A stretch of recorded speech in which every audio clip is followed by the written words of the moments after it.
हो का मित्रांनो, आज आमच्या इथं कर आहे. चपात्याला पीठ मळलेलं आहे, चपात्या चालू आहेत.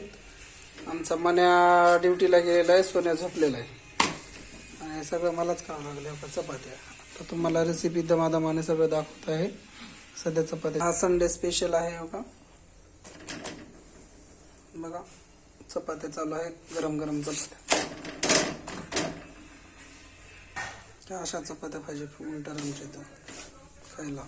मन्याला आणि सोन्याला गरम गरम फक्त खायच्या कामाला आहेत बघा ते. हो का मित्रांनो, आपण काही मटनची भाजी बनवण्यासाठी आपण हे सगळं साहित्य घेतलेलं आहे. टमाटर घेतलेले आहे, मसाल्याचे पदार्थ वेगवेगळे मसाले घेतलेले आहेत, कांदा घेतलेला आहे, कोथिंबीर घेतलेले आहे आणि लसूण अद्रक पेस्ट घेतलेलं आहे आपण, आणि ही मसाला पण घेतलेला आहे. आता आपल्याला काय बनवायची आहे, मटनची भाजी बनवायची आहे. पहिल्यांदा आपल्याला गॅसवर पातेलं ठेवायचं आहे. पातेल्यामध्ये आता तेल टाकायचं आहे. आपल्याला आपल्या आकारासारखं टाकायचं. आपल्याला किती जणांची भाजी बनवायची आहे त्याच्यानुसार तेल टाकायचं आहे.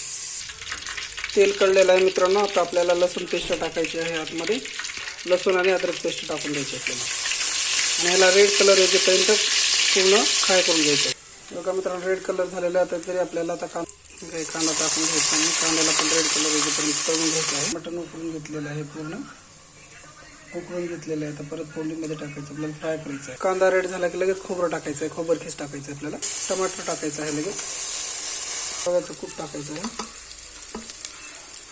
त्यानंतर आपल्याला मसाले टाकायचे आहेत. मसाले आणि कोथिंबीर टाकून घ्यायची आणि गिरवी चांगली बनवायची आहे आपल्याला. बघा गिरवी कशी झालेली आहे. पूर्ण गिरवी होऊ द्यायची आपल्याला अगोदर, नंतर आपल्याला ह्याच्यामध्ये मटण सोडायचं आहे आणि भाजी बनते नंतर. हो का मित्रांनो, भाजी बनलेली आहे. आपल्याला राईस बनवलेला आहे, साधी पोळी बनवलेली आहे, कांदा आणि लिंबू घेतलेला आहे कट करून. त्यानंतर काही उकड आहे इकडे मटणाची, की जेवण करायचं आहे. तुम्ही पण या जेवायला. आणि तुम्हाला जर ही रेसिपी व्यवस्थित वाटली असेल तर कमेंट करा, सबस्क्राईब करा आणि फॉलो करा, शेअर करा. चला मित्रांनो, आम्ही आता जेवण करणार आहेत, मन्या, मी आणि सोन्या.